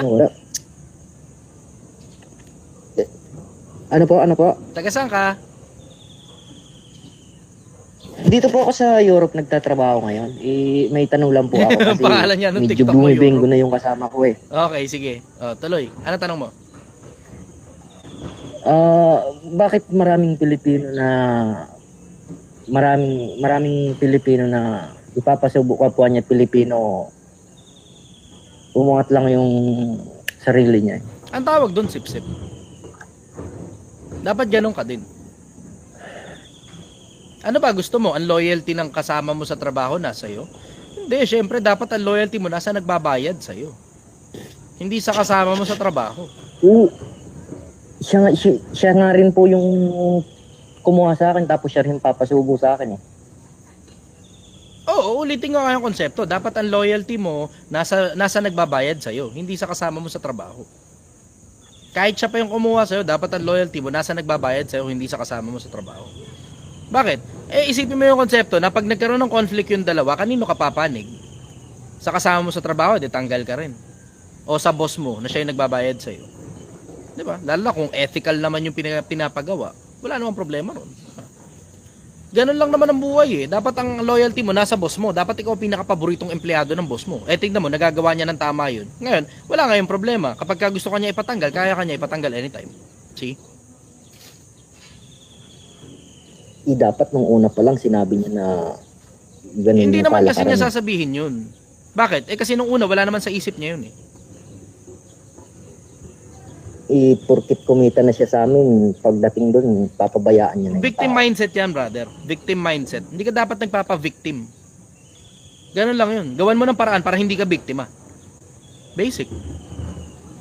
Victim mindset yan, brother. Wala kang magagawa dyan kapag ka nagpa-victim-victim ka.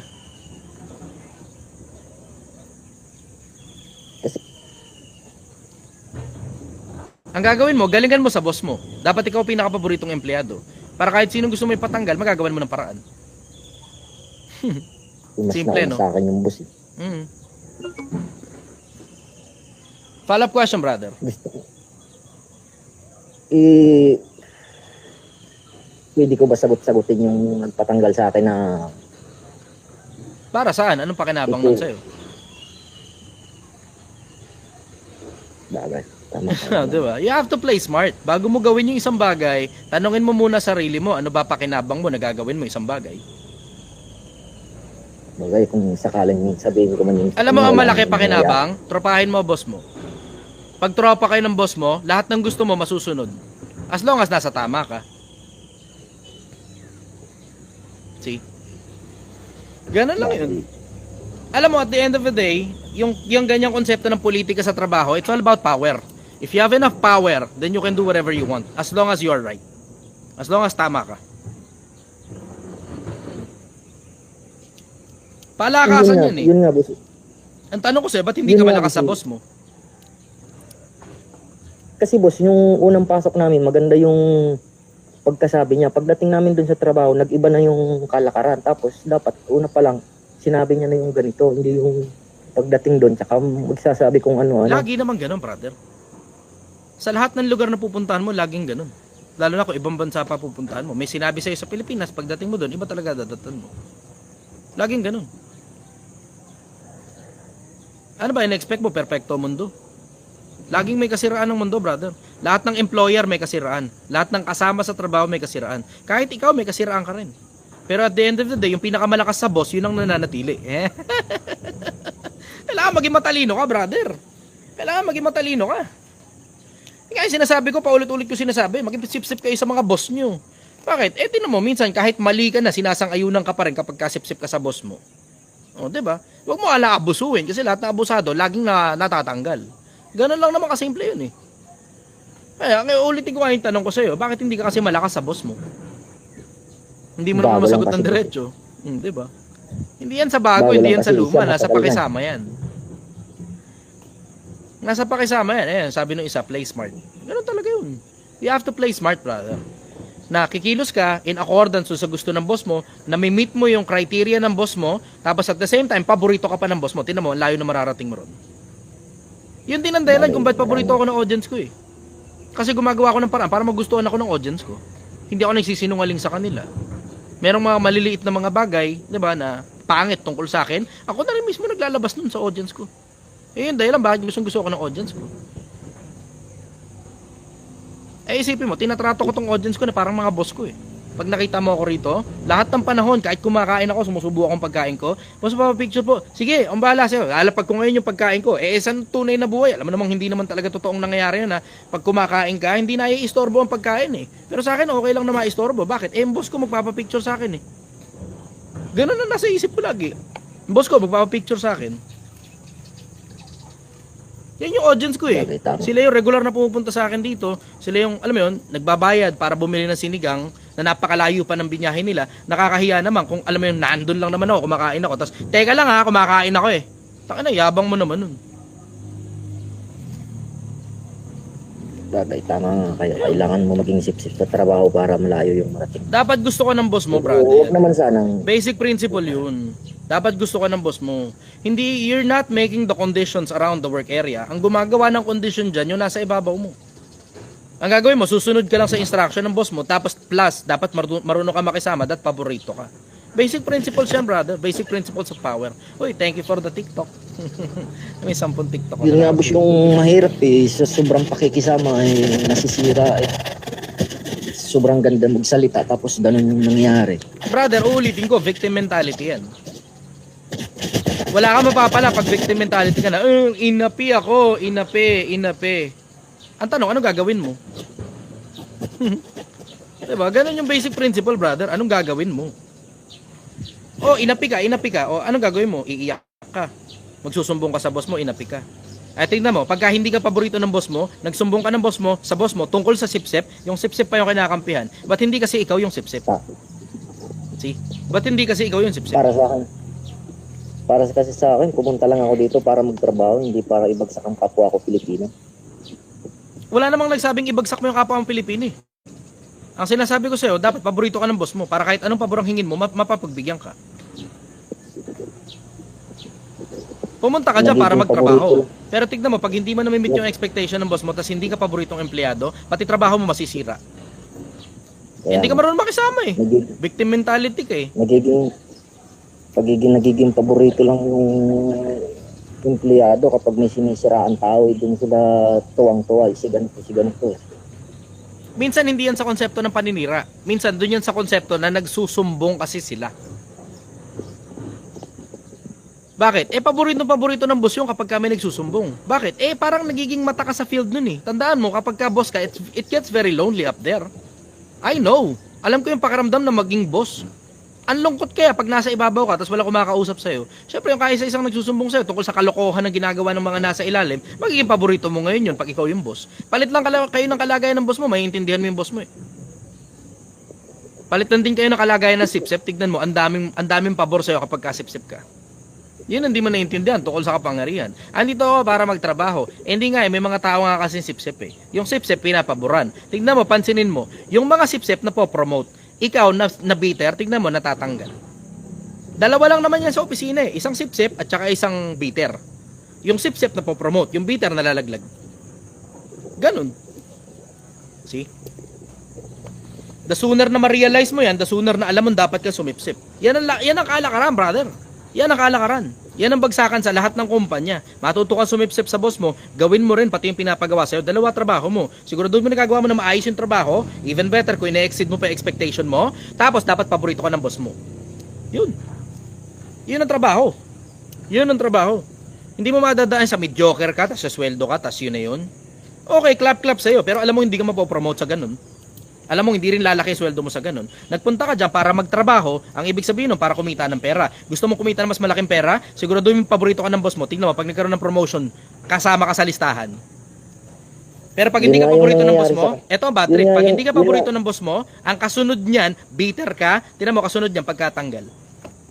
Hindi ka pwede magreklamo, brother. Tama kayo, tama. Kasi marami siyang nakukuha rito na nagtatrabaho. Pagdating dito, inaayaan niya na. Tapos sisiraan niya, tapos tuwan-tuwa brother, nalilito ka ata. Hindi trabaho nung kumuha sa'yo na asikasuhin ka. Kasi sinasabi mo, kinukuha nila dito, tapos hinahayaan niya, tapos sisiraan niya. Na para bang ang dating, obligasyon tuloy niya ngayon na alagaan ka. Kinuha ka na nga sa trabaho, imbis magpasalamat, galit ka pa. Ako man yung kumuha sa'yo sa trabaho, ilalaglag din kita. Ganyan na ugali mo. Maniwala ka sa akin, reklamador ka, ganyan na ugali mo, kinuha na nga kita sa trabaho, laglag kita. Kasi yung trabaho niya, binibigay niya rin sa akin, tapos hindi alam ng boss ko na binibigay sa akin, tapos may kunting mali. Sinabi ko na, bakit mo tinanggap? Hindi mo naman pala trabaho yun eh. Sabi ko, binigay sa akin. Tinalinuhan niya. Hindi mo tinalinuhan. Alam mo hindi mo trabaho yun, ba't tinanggap mo? Diba? Brad, mali ka ng kine-question. Siya yung kine-question mo na binigay sa iyo yung trabaho niya, tapos ginawa mo. Ang tanong ko sa'yo, ba't mo kasi ginawa yung trabaho niya? Mali ka ng kine-question, dahil kine-question mo yung sarili mo. Diba? Ganun lang naman yun eh. Pag pinapagawa sa iyo yung trabaho niya, edi sumbong mo sa boss mo, ikaw ngayon tignan mo yung malakas. Ikaw ngayon yung malakas, nabaligtad mo pa. Hindi ka marunong lumaban eh, pambira ka naman talaga. Matuto kang lumaro, brother. Matuto kang lumaro. Yan ang sikreto sa maayos na pamumuhay. Matuto kang lumaro sa mga nasa ibabaw. Matuto kang lumaro sa mga nasa paligid mo. Tingnan mo, nangyari, sa'yo pinagawa yung trabaho, ginawa mo, pumalpak, sa'yo ngayon nasisi. Bakit? Itinanggap mo eh. Kung hindi mo sana tinanggap at isinumbong mo sa boss mo, sana ikaw ngayon yung mabango pangalan. Tama? Tama. Kaso nga, pag ganun, isiniip kung sakali man sa kanya isisi yun, may pamilya rin yun. Yun nga rin.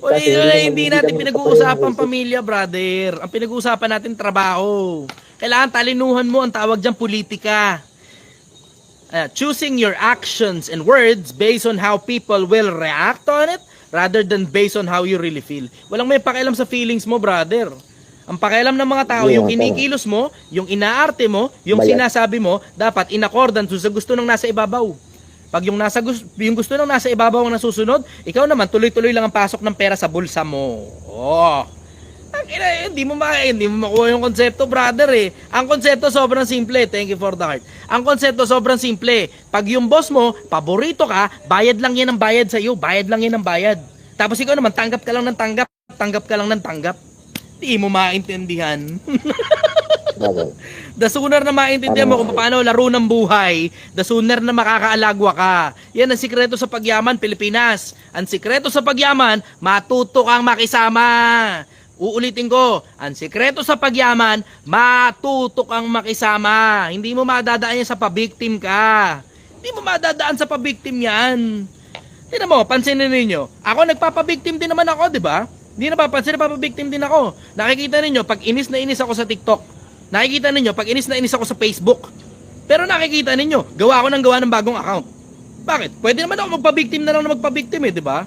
Pero anong pakinabang sa atin, pare-parehas nun? Nagpapabiktim ako para entertainment sa inyo. Mapakinabangan inyo. Na alam ninyo na ganito kalakaran dito sa TikTok. Pero tingnan mo, gawa ng bagong TikTok, gawa ng bagong Facebook. Bakit? Kasi yung simpleng konsepto na may mga tao kasi na naghahanap sa akin. Sila yung kailangan ko i-place. Ganun lang yun. Natututo sa akin kapwa-tao ko eh. Diba? Alam ka naman tumigil ako dahil lang sa pagpapabiktim ko. Yung nangyayari sa'yo, tumitigil ka dahil sa pagpapabiktim mo eh. O ngayon, ano ngayon nangyari? Nagiging bitter ka. O ngayon, tingnan mo, pansinin mo, yung mga sip-sip umaalagwa, ikaw na bitter bumabagsak. Tamo? The sooner na maintindihan mo na ang sikreto sa pagyaman nasa pakikisama. Pero hindi lahat pakikisamahan mo. Ang pakikisamahan mo lang yung mga taong kapaki-pakinabang. Bakit? Kasi pag walang pakinabang ang tao, asahan mo na, basura na nga yan, hahatakin ka pa niyan pababa. O, diba? Ako. Sa trabaho, ganun din. Ang pinakikisamahan dyan, mga boss. Yung mga boss, dapat paborito ka. Ikaw ang pinakamabangong pangalan sa mga boss. Yun ang sikreto dyan.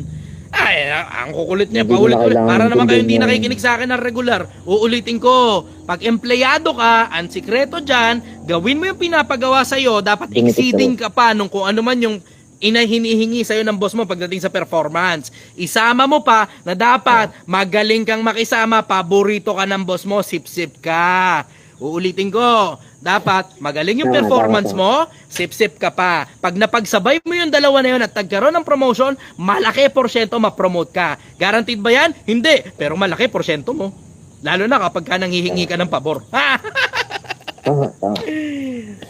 Pilipinas, natututo ba? Type yes nga ako natututo. Type yes kung natututo, Pilipinas.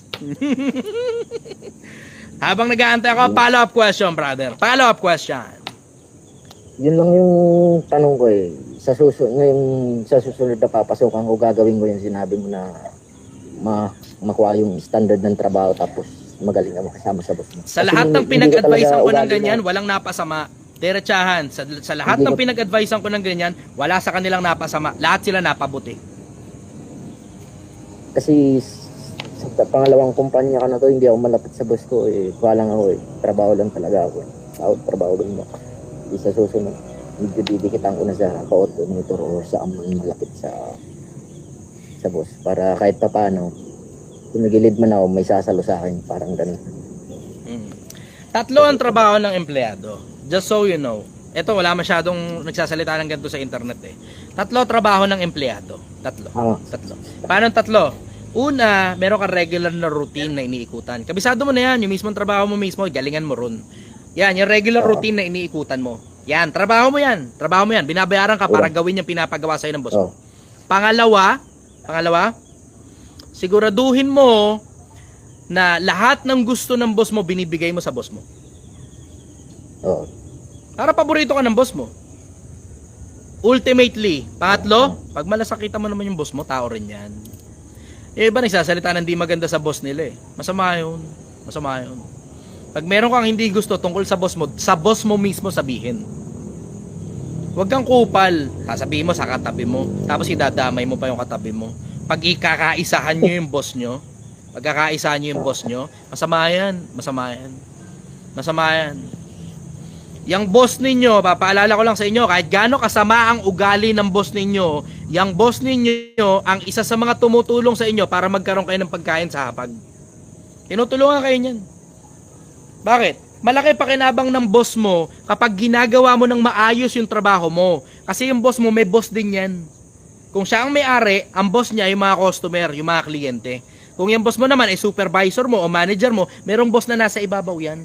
Pag ginagawa mo ng maayos yung trabaho mo, pinagmamalasakitan mo pa siya, lahat ng gusto niya, binibigay mo sa kanya, at the end of the day, ikaw at ikaw pa rin ang makikinabang. Diba? Wala masyado nagsasalita ng ganyan sa social media. Wala masyado nagsasalita ng ganyan sa social media. Sa trabaho lang. Nung una sa trabaho lang ako focus eh. Hindi ko pinukusan yung mga medyo may katungkulan dun sa kumpanya. Kaya medyo natigilid ako eh. Sa susunod, medyo naliwanagan ako. Follow-up question, brother. Yun lang boss. Salamat sa ako. Sa susunod yun ang gagawin ko. Salamat, brother. Sana umalago ka. Galingan mo sa buhay, brother. Kailangan natin ng maraming matatalinong mga empleyadong katulad mo. Bye, brother! Okay. Magandang umaga sa inyo, Pilipinas. Sana nag-enjoy kayo. Sana marami kayo natutunan. Sa mga bobong tatanga-tanga sasabihin, lahat ng sabihin ng boss gawin.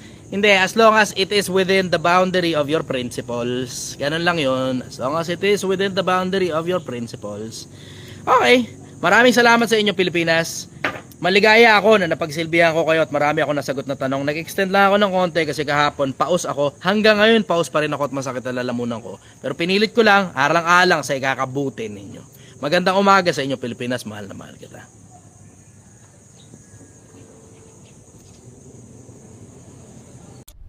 Hindi mo kailangan ibigay yung pera mo sa kung sino mang po ng Poncio Pilato na sinasabing payayamanin ka niya. Walang ganon. Ang totoo, ikaw na hinihingan nila ng barya ang dahilan kung bakit sila yumayaman. Huwag kayong Pilipinas para maniwala na pag mas buka, pag mas wala kang natapos, mas malayo mararating mo sa buhay. Kaya mga p***inang nagsasabi, diskarte na lang daw, huwag na daw ikaw kumuha ng diploma ng mga social media influencer. Pa!